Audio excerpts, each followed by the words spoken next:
The storm hit Portland harder than anyone expected. Rain pounded against the windows of Jake Morrison's auto repair shop while thunder shook the building. Jake wiped grease from his hands and looked at the clock on the wall. Nearly midnight. He should have gone home hours ago, but the old Ford in Bay 2 needed its transmission fixed by morning. Jake was 28 years old and had been running Morrison's auto repair for 6 years since his father passed away. The shop sat on the edge of town where rent was cheap and customers were mostly working folks who needed their cars fixed, right, but couldn't afford fancy dealership prices. Jake liked it that way. He understood people who had to count every dollar. Lightning flashed outside, followed by a crash of thunder so loud it made Jake jump. He decided to call it a night. The transmission could wait until morning. He grabbed his jacket and headed for the back door that led to the narrow alley behind his shop. His apartment sat above the garage, and he was looking forward to a hot shower and maybe a beer dawes. Jake stepped into the alley, the rain soaked through his jacket. Immediately, he cursed under his breath and fumbled for his keys. Another flash of lightning lit up the alley, and Jake saw something that made him stop. A figure lay crumpled against the brick wall near his dumpster. At first he thought it might be one of the homeless people who sometimes sought shelter in the alley, but something looked wrong. Jake approached slowly. The figure was small and seemed to be wearing strange clothes that looked more like a uniform than regular street clothes. Lightning flashed again, and Jake saw pale blue skin and silver markings that definitely were not human. The being appeared female and roughly human-sized, but her features were clearly not from Earth. Most people would have run. Jake Morrison was not most people.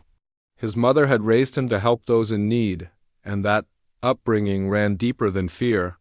The being was obviously hurt and alone in the storm. Jake knelt beside her and gently touched her shoulder. She stirred at his touch and opened eyes that were large and dark with flecks of gold. She looked up at Jake with confusion and fear. When she tried to speak, her voice was weak and the words sounded like no language Jake had ever heard. "Hey, it's okay," Jake said softly. "I'm not going to hurt you. Are you injured?" The being stared at him for a long moment, then said something that sounded like a question. Jake wished he could understand, but he could see she was badly hurt. Her strange clothes were torn, and what looked like blood seeped from cuts on her arms and legs. She needed medical attention, but Jake knew he couldn't take her to a hospital. People would ask too many questions. "Can you walk?" Jake asked, making walking motions with his fingers. The being seemed to understand and tried to stand, but collapsed immediately. Jake caught her before she hit the ground. She was lighter than he expected, but her skin felt cold and clammy. Jake made a decision that would change his life forever. He lifted the alien woman in his arms and carried her toward the stairs that led to his apartment above the garage. She didn't resist, but Jake could feel her trembling. Whether from cold, pain, or fear he couldn't tell, his apartment was small but clean with a living room, kitchen, bedroom, and bathroom. Jake carried her to his couch and gently laid her down. She watched him with those strange golden-flecked eyes as he moved around gathering supplies. Jake had learned basic first aid from his time in the Army, and he kept a well-stocked medical kit in his bathroom when Jake returned with bandages and antiseptic. The alien woman tried to sit up. He gently pushed her back down and showed her the medical supplies. "I want to help," he said slowly. "These will help your injuries heal." She studied his face for a long moment, then nodded slightly. Jake began cleaning her wounds as carefully as he could. Her blood was darker than human blood, but the cuts weren't too deep. As he worked, she watched him with obvious curiosity. She seemed surprised by his gentleness. "I'm Jake," he said, pointing to himself. "Jake Morrison." She tilted her head then, pointed to herself, and made a sound that resembled Zara. "Zara," Jake repeated, and she nodded. "Nice to meet you, Zara, even under these circumstances." Jake finished bandaging her wounds and brought her a glass of water and some crackers. She accepted the water gratefully, but sniffed the crackers suspiciously before taking a small bite. Her expression suggested she found them edible, if not particularly exciting. "You can stay here tonight," Jake said, gesturing around the apartment. Tomorrow we'll figure out what to do next. Zara said something in her language that sounded like thanks. Jake brought her a blanket and pillow. She curled up on the couch and closed her eyes, but Jake could tell she wasn't really sleeping. She was probably scared and didn't completely trust him yet. Jake couldn't blame her. Jake went to his bedroom but found it impossible to sleep. His mind raced with questions. Where had she come from? How had she gotten to Earth? Why was she injured and alone? Most importantly, what was he going to do with her? By morning the storm had passed and sunlight streamed through Jake's windows. He found Zara sitting up on the couch looking much better than she had the night before. She had somehow cleaned herself up, and her wounds seemed to be healing faster than should be possible. "Good morning," Jake said. "How are you feeling?" Zara looked at him and spoke a single word that sounded like better. Jake realized she was learning English just from listening to him speak. Jake made coffee and scrambled eggs for breakfast. Zara watched him cook with fascination, as if she had never seen food prepared this way. When he offered her the eggs, she ate them carefully, seeming to enjoy the taste. "English," Jake said, pointing to himself. "I speak English." Zara nodded and pointed to herself. Zara learned English. Her progress was remarkable. Within hours she was speaking simple phrases. Jake showed her around his apartment, explaining what everything was. She seemed particularly interested in his television and computer. When Jake turned on the TV, she stared at it with amazement. "Pictures that move," she said slowly. "Amazing." Jake realized that despite her obvious intelligence and advanced knowledge, some human technology was new to her. This both fascinated and concerned him. What kind of civilization had technology in some areas but not others? As the day went on, Jake learned that Zara was fleeing from her own people. She described them as bad and hurt others. She seemed reluctant to give details, but Jake understood she was a refugee seeking safety. He had found her by chance, but it felt like something more than luck. That evening, Jake made a decision that surprised him. He offered Zara a place to stay for as long as she needed. She looked at him with those strange, beautiful eyes, and Jake saw something break inside her. She began to cry, tears streaming down her blue cheeks.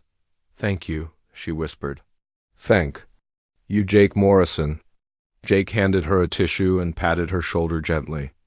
"Everyone deserves help when they need it," he said. "You're safe here." Jake Morrison had no idea that his simple act of kindness had just changed the fate of two civilizations.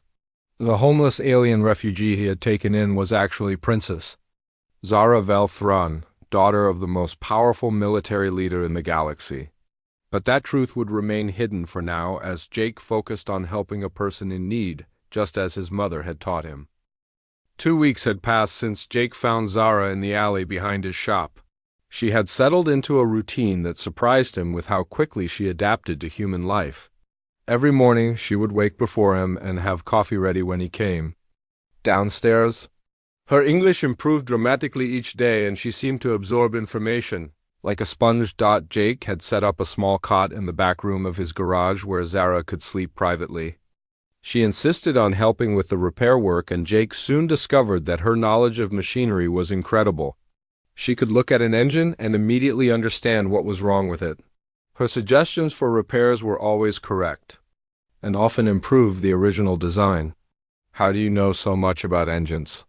Jake asked one morning as they worked on a stubborn carburetor. Zara paused and looked uncomfortable.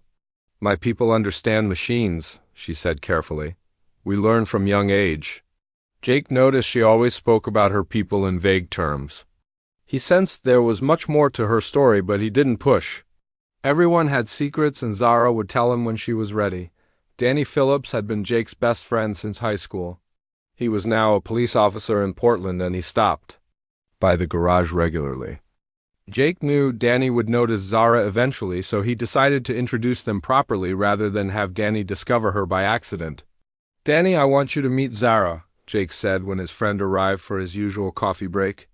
"She's staying with me for a while?" Danny looked at Zara with the trained eye of a police officer. He noticed her unusual appearance immediately, but Jake's calm manner kept him from reacting strongly. Danny had always trusted Jake's judgment. "Nice to meet you, Zara." Danny said. Where are you from? Far away, Zara replied simply. Very far. Away, Danny raised an eyebrow but didn't press the issue. Over the next few visits he watched Zara carefully.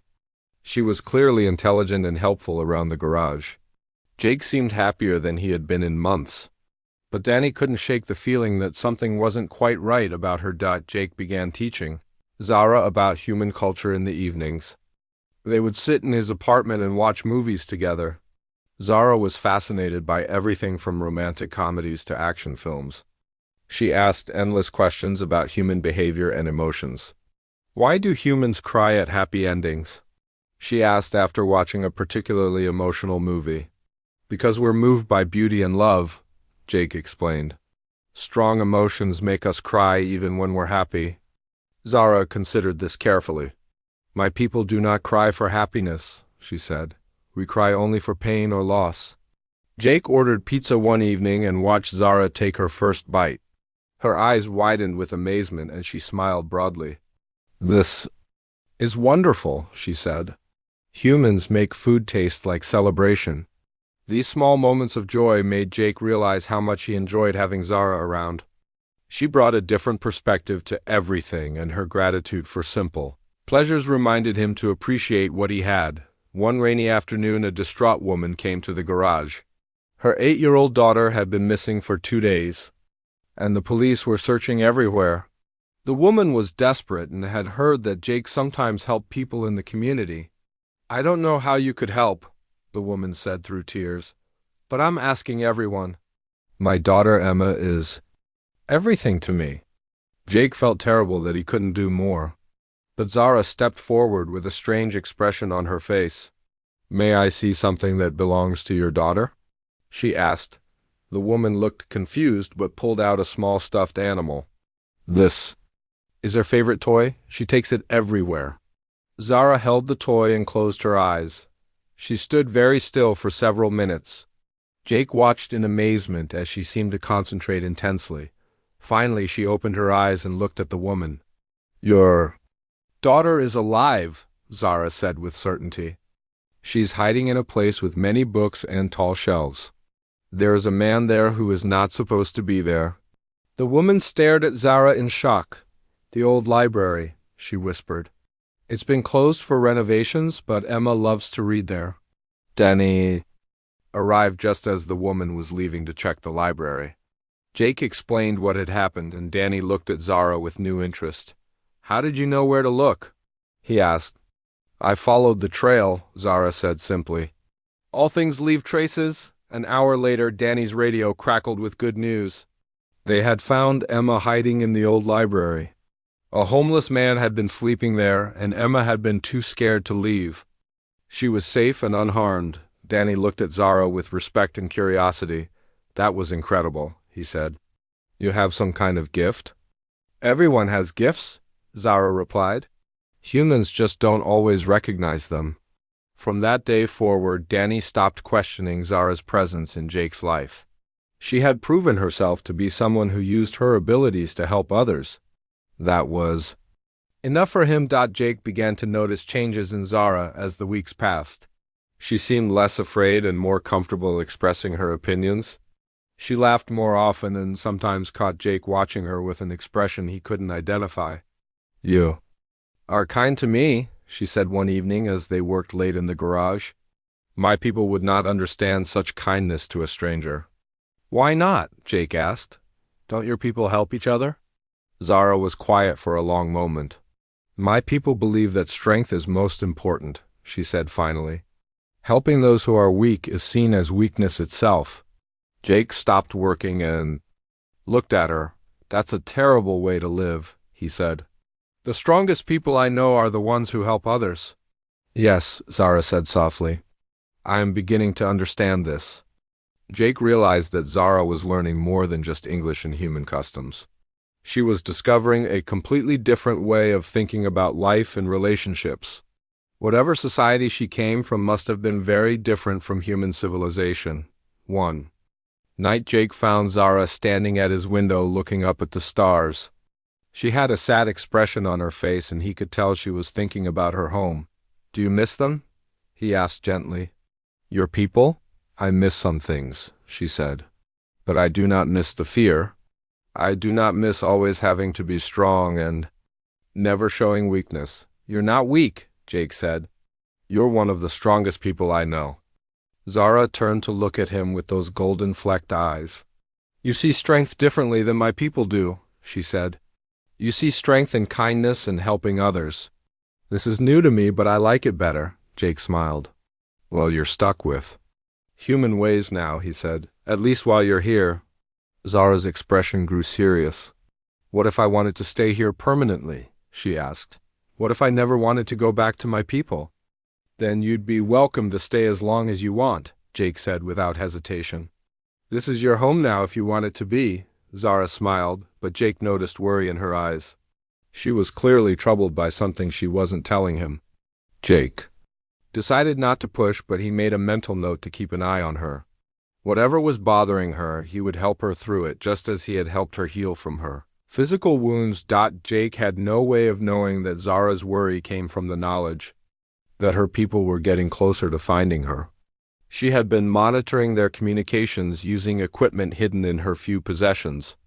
Soon she would have to make a choice between the life she was building with Jake and the safety of the human who had become like family to her, but for now she was content to learn about human kindness and experience what it felt like to be valued for who she was rather than what she could do for others.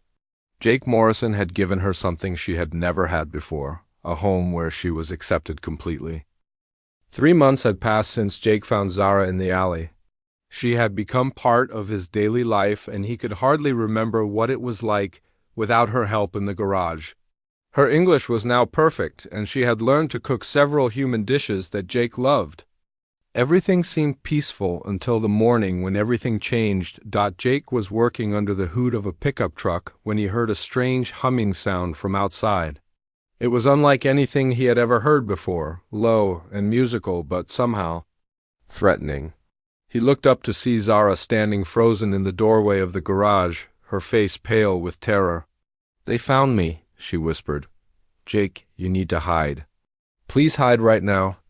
Before Jake could ask what she meant, the humming sound grew louder. The air in the garage began to shimmer like heat waves rising from summer pavement.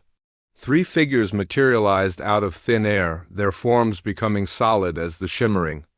Stop. Jake stepped back in shock. The 3 beings wore dark armor that seemed to absorb light rather than reflect it. Their faces were hidden behind helmets, but their size and bearing suggested they were warriors. Each carried weapons that looked far more advanced than anything Jake had seen in science fiction movies. The leader of the group stepped forward and spoke in the same musical language that Zara had used when Jake first found her. His voice was deep and commanding. Zara responded in the same language, her voice shaking with fear. Princess Zara Velthron, the leader said, switching to English. You will come with us immediately. Your father has been searching for you for many cycles. Jake's mind reeled. Princess, father, searching for cycles. Nothing made sense, but one thing was clear. These armed beings wanted to take Zara away, and she was terrified of them. She's not going anywhere with you, Jake said, stepping between Zara and the warriors. His voice was steadier than he felt. I don't know who you are, but you're not taking her. The leader tilted his helmeted head as if Jake was an interesting insect. Human, you do not understand the situation. This female is the daughter of Supreme Commander Thranvel Koros, ruler of the Galactic Hegemony. She has been missing for many cycles and must return to fulfill her duties. Jake felt like the world was spinning around him. Zara was not just an alien refugee. She was alien royalty, the daughter of someone who ruled across the galaxy. But even as his mind struggled to process this information, his protective instincts kicked in. I don't care if she's the daughter of the king of the universe, Jake said firmly. She doesn't want to go with you, and that's good enough for me. The leader made a sound that might have been laughter. Your courage is admirable for a primitive species, he said. But you cannot protect her from us. We are Captain Vex Morlian and his strike team. We have orders to bring the princess home. Jake could feel Zara trembling behind him, but he didn't move. He had served in the army and knew when someone was making threats. These beings might be more advanced than humans, but they still understood the concept of standing your ground. Jake, Zara said softly, you don't understand. They will hurt you if you try to stop them. Let them try, Jake replied without taking his eyes off the leader. Nobody takes my friends away against their will. Captain Morlian raised his weapon. Slightly. Human, you have 5 seconds to move aside or we will remove you from the equation. Jake crossed his arms and stood his ground. Count away. What happened next surprised everyone. Zara stepped out from behind Jake and placed herself between him and the warriors. She stood up straighter than Jake had ever seen her, and when she spoke, her voice carried an authority that made the garage feel like a royal court. I am Princess Zara Vel Thren, daughter of Supreme Commander Thren Vel Koros, she said formally. By the ancient laws of our people, I claim this human as my bond guardian. The 3 warriors immediately lowered their weapons and dropped to one knee. Captain Morlian's voice carried surprise and respect. Princess, you invoke the old laws. Are you certain of this choice? I am certain, Zara replied. Jake Morrison of Earth has shown me unconditional kindness and protection. He has earned the right to be my bond guardian under the sacred traditions of our people. Jake looked back and forth between Zara and the kneeling warriors. What's a bond guardian? He asked. Zara turned to face him, her expression mixing sadness and determination. It is an ancient law that allows a member of the royal family to choose someone who has shown them pure kindness as their protector. Once chosen, the bond guardian has the right to speak for the royal family member in all matters. And that means? Jake prompted. It means they cannot take me without your permission, Zara said. It also means you have the right to come with me if I must face my father. Captain Morlian stood up slowly.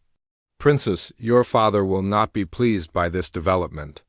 He expects you to return immediately for your judgment.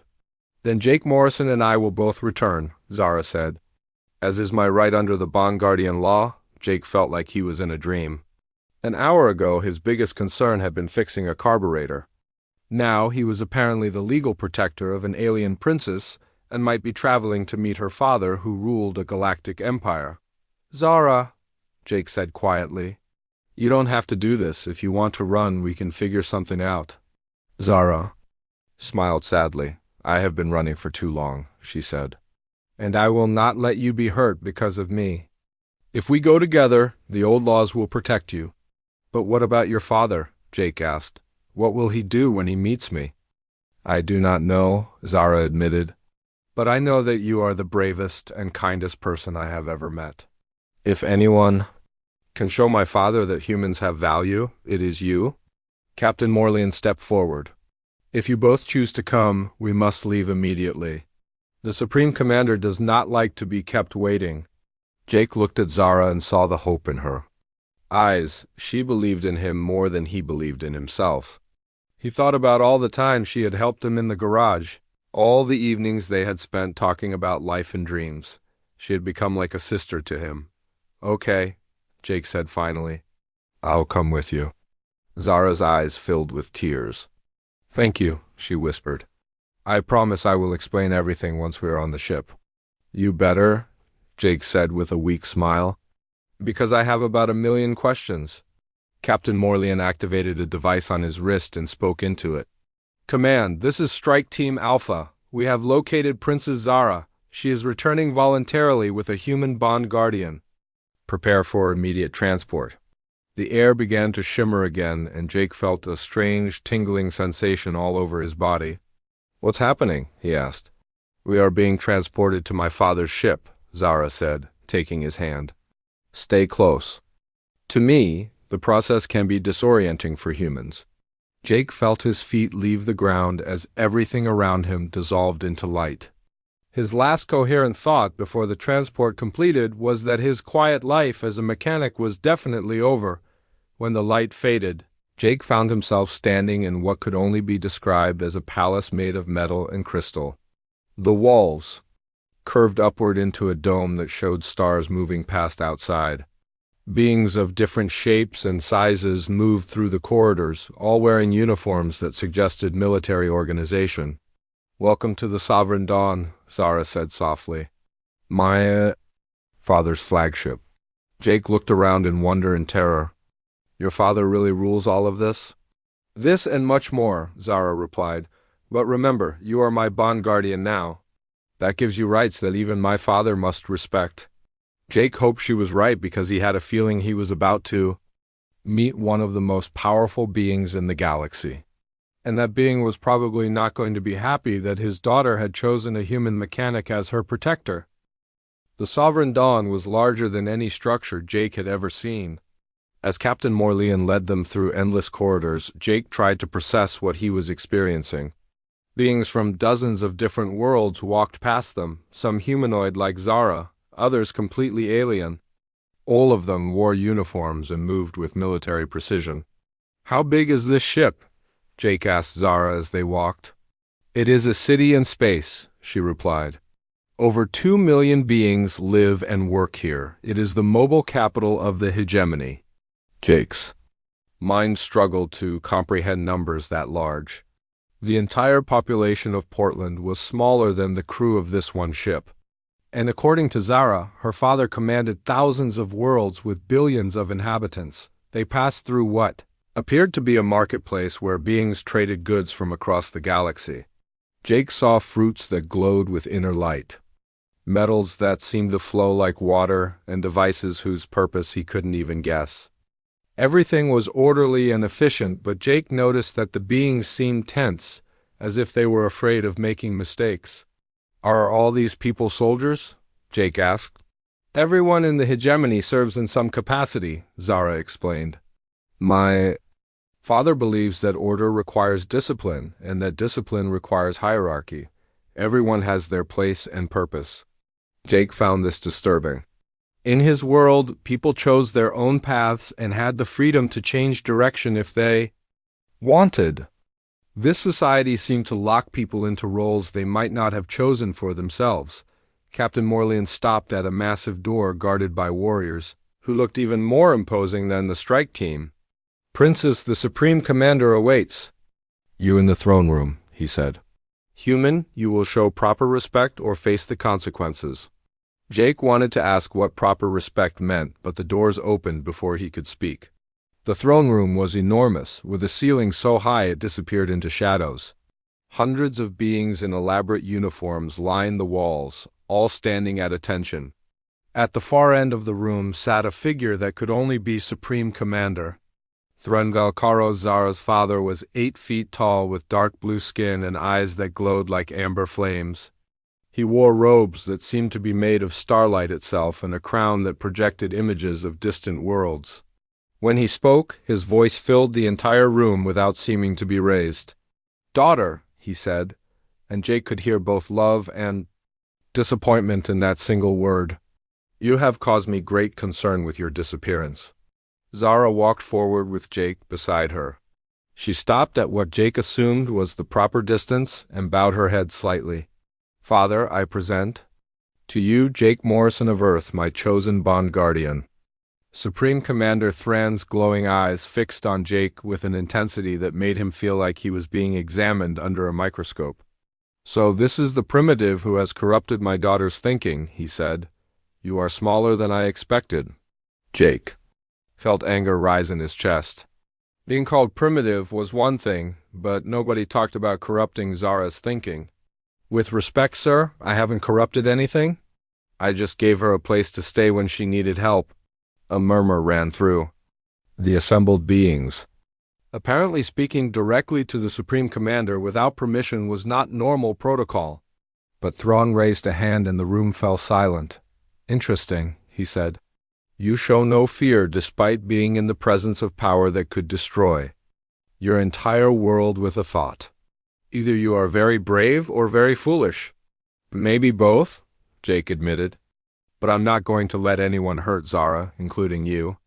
This time the murmur was louder and more shocked. Several of the assembled beings stepped forward as if to intervene, but again Thrawn stopped them with a gesture. Zara, he said, still looking at Jake. Explain to me why you chose this human as your bond guardian. Zara stepped forward. Father, Jake Morrison showed me kindness without expecting anything in return. He protected me when I was injured and vulnerable. He gave me shelter and food and asked for nothing except that I be safe. He taught me about human concepts like chosen family and unconditional love. And you believe these concepts have value? Thron asked. I believe they have more value than I was taught, Zara replied carefully. I have learned that true strength comes from protecting others, not dominating them. Dren was silent for a long moment.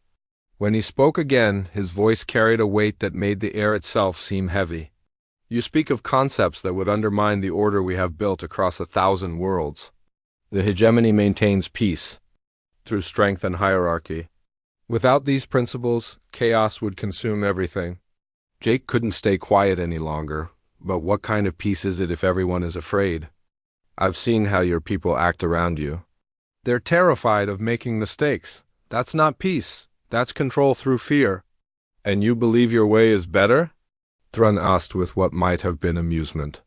I believe people should be free to choose their own paths, Jake said. I believe that helping each other makes us stronger, not weaker. And I believe that real leaders serve their people instead of ruling them. The throne room fell completely silent. Jake realized he had just criticized the governing philosophy of a galactic empire in front of its absolute ruler. But he couldn't take the words back and wouldn't have wanted to. Supreme. Commander Thren stood up from his throne and walked down the steps until he was standing directly in front of Jake. Up close, his size was even more intimidating. You speak of leadership, human. But what do you know of the responsibility of ruling billions of beings across thousands of worlds? Nothing, Jake admitted. But I know about taking care of people. I know about treating everyone with respect regardless of where they come from or what they look like. And I know that real strength comes from lifting others up, not keeping them down. Fascinating, Thrawn said. You speak with the confidence of someone who has never faced the complexities of real power. But perhaps that is exactly what makes your perspective valuable. Zara looked surprised by her father's words. Father, I propose a test, Thrawn announced. To the room. If this human truly believes in his principles, let him prove their worth. Jake Morrison, you will face 3 trials that will test different aspects of your human philosophy. If you succeed, you will have earned the right to serve as my daughter's bond guardian permanently. If you fail, Zara will return to her duties as a princess of the hegemony. Jake felt his heart pounding. What kind of trials?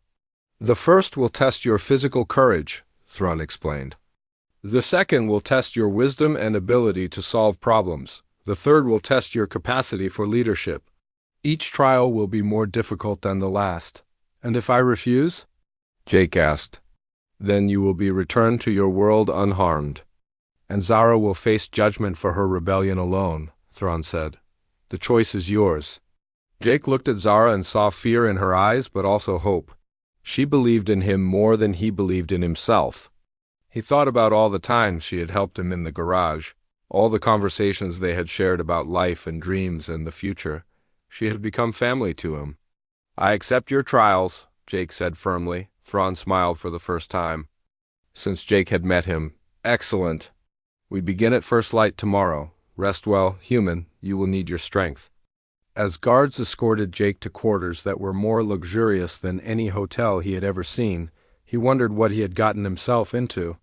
He was about to undergo trials designed by a being who commanded galactic armies. But as he thought about Zara and everything she had come to mean to him, he knew he would face whatever challenges lay ahead. Tomorrow would determine not just his fate and Zara's, but possibly the relationship between humanity and the galaxy beyond. Jake woke up in quarters that were larger than his entire apartment back in Portland. The walls displayed images of distant galaxies, and the bed was more comfortable than anything he had ever experienced. But despite the luxury, he had barely slept. Today would determine everything. Zara came to escort him to the first trial. She looked worried but tried to smile encouragingly. How are you feeling? She asked. Like I'm about to do something incredibly stupid, Jake admitted. But also like it's the right thing to do. The first trial took place in a massive arena. filled with thousands of spectators from across the galaxy. Jake found himself facing a warrior who stood 7 feet tall and looked like he was made of living stone. The creature's name was announced as Champion Corax, undefeated in over 100 battles. The first trial tests physical courage, Supreme Commander Thrawn announced from his viewing platform. You will face our champion in single combat. Victory is not required. Only that you show the courage your species claims to possess. Jake looked at the massive warrior and knew he had no chance of winning a traditional fight. Corax carried weapons that looked like they could cut through steel and moved with the grace of a trained killer. But as the battle began, Jake remembered something his father had taught him about fighting. Sometimes the goal isn't to win. It's to not lose. Jake dodged and weaved, using his smaller size and speed to avoid Corax's powerful attacks. The crowd cheered as the human managed to stay alive longer than anyone expected. But eventually, Corax's superior strength and skill overwhelmed Jake's defenses.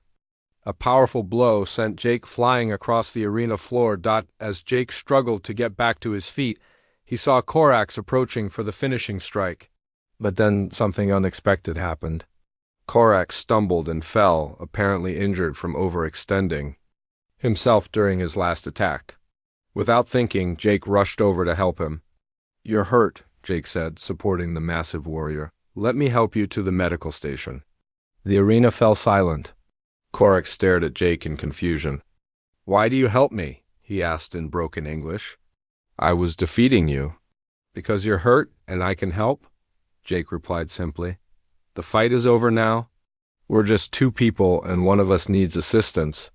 The crowd began to murmur in amazement. Apparently helping a defeated opponent was not normal behavior in hegemony culture. Jake helped Corax to the medical station where alien doctors began treating his injuries. Human, Corax said as the doctors worked. You fight with honor. I have never seen such thing before. Supreme Commander Thrawn's voice echoed through the arena. The first trial is complete. Jake Morrison has demonstrated that humans possess courage not just in battle, but in compassion. This is noted. The second trial took place in a conference room where Jake was presented with a complex diplomatic crisis. 2 member worlds of the hegemony had been fighting over mining rights to an asteroid field for over 50 years. Countless negotiations had failed and both sides were threatening to leave the hegemony if they didn't get their way. Jake studied the documents for several hours, trying to understand the complicated history of the dispute. Both worlds had legitimate claims and both had suffered economic hardship from the ongoing conflict. Traditional hegemony solutions involved declaring a winner and forcing the loser to accept the decision. When Jake was called before the diplomatic council, he surprised everyone with his proposal. Why don't they share the asteroid field? He suggested. Each world takes half the mining rights and they work together to extract the resources more efficiently. The diplomats looked at him like he had suggested something impossible. Human, one of them said. These worlds have been enemies for generations. They cannot work together, but they both need the resources, Jake pointed out. And they both have skills that could benefit each other. World A has better mining technology while World B has superior transportation systems. If they combine their strengths, they could extract more resources than either could alone. But how do we ensure they cooperate instead of fighting? Another diplomat asked. Jake thought about this for a moment. Make their success dependent on each other. Set up the mining operation so that neither world can succeed without the other's cooperation. Give them a shared goal that's bigger than their old rivalry. The council discussed Jake's proposal for hours. When they reconvened, the lead diplomat announced that both worlds had agreed to try the cooperative approach. It was the first time in hegemony history that 2 rival worlds had agreed to work together as equals. The second trial is complete, Supreme Commander Thrawn announced. Jake Morrison has demonstrated that humans can find solutions through cooperation rather than domination. This is also noted. The third trial was the most challenging. Jake was given command of a hegemony vessel with a crew of 30 beings from 15 different worlds. Their mission was to navigate through a dangerous nebula to rescue a disabled ship on the other side. Previous attempts had failed because the diverse crew members couldn't work together effectively. Jake stood on the bridge of the ship looking at his crew. They were all different species with different customs and different ways of thinking. Some were warriors, others were scientists, and a few were engineers. Most of them looked at him with skepticism or outright hostility. "I know most of you. Don't think a human can command this mission," Jake said to the assembled crew. "You're probably right. I don't know how to operate most of this equipment, and I've never been in space before yesterday." Several crew members made sounds that Jake assumed were expressions of disgust or resignation. "But I do know something about working with people," Jake continued. "And I know that everyone on this ship has skills and knowledge that we need to succeed. I'm not here to give orders like a traditional commander. I'm here to help all of you work together." Jake spent the next hour talking to each crew member individually, learning about their specialties and their concerns. The hegemony way would have been to assign roles based on species hierarchy and expect obedience. Instead, Jake asked each crew member what they thought was the best way to approach the mission. When they entered the dangerous nebula, Jake coordinated the crew by letting each species do what they did best. The reptilian navigation officer plotted their course while the insectoid engineers monitored the ship's systems. The gaseous beings used their natural abilities to detect energy patterns while the crystalline beings processed complex calculations. Every time a crisis arose, Jake brought the relevant experts together to solve the problem as a team. When electromagnetic storms threatened to destroy their shields, the engineer and the physicist worked together to modify the systems. When they lost contact with the rescue ship, the communications officer and the sensor operator combined their skills to re-establish the link. The mission succeeded not because Jake commanded the crew, but because he helped them realize they were stronger working together than fighting each other. When they returned with the rescued ship, the crew was actually laughing and sharing stories with each other. "The third trial is complete," Supreme Commander Thrawn announced when they returned. "Jake Morrison has demonstrated that humans can lead through inspiration rather than intimidation. All trials have been completed successfully." That evening, Jake found himself back in the throne room facing Supreme Commander Thrawn, but this time the atmosphere was different. The alien ruler looked at Jake with something that might have been respect. "Human," Thrawn said, "you have shown me things I did not expect. Your species possesses qualities that the hegemony has forgotten in our pursuit of order and strength." "What do you mean?" Jake asked. "You showed compassion to an enemy who had defeated you. You found cooperation where we saw only conflict. You led through service rather than domination. These are not weaknesses as I believed, but different kinds of strength." Zara stepped forward from where she had been standing with the court. "Father, does this mean Jake has earned the right to be my bond guardian?" Thrawn smiled at his daughter. "It means more than that. Jake Morrison has earned the right to serve as Earth's first ambassador to the hegemony. If his species can teach us these lessons about leadership and cooperation, perhaps we can become something better than we are." Jake felt overwhelmed. "I'm honored by the offer, but I'm just a mechanic from Portland. I don't know anything about being an ambassador." "You know the most important thing," Thrawn replied. "You know how to see the worth in others regardless of their species or status. That is the foundation of true diplomacy." Jake looked at Zara and saw pride and joy in her eyes. "What about you?" he asked. "Will you come back to Earth with me?" "If you'll have me," she said. "I want to learn more about human ways. And I want to help prepare my people for the changes that are coming." 6 months later, Jake found himself back in his garage in Portland, but everything had changed. The building now served as an unofficial embassy where humans and alien visitors could meet and learn from each other. Zara worked beside him, helping to repair both human and alien technology while serving as a cultural bridge between two very different civilizations. Supreme Commander Thrawn had been true to his word. The hegemony was slowly changing its approach to member worlds, emphasizing cooperation over domination. It would take time, but the seeds of change had been planted.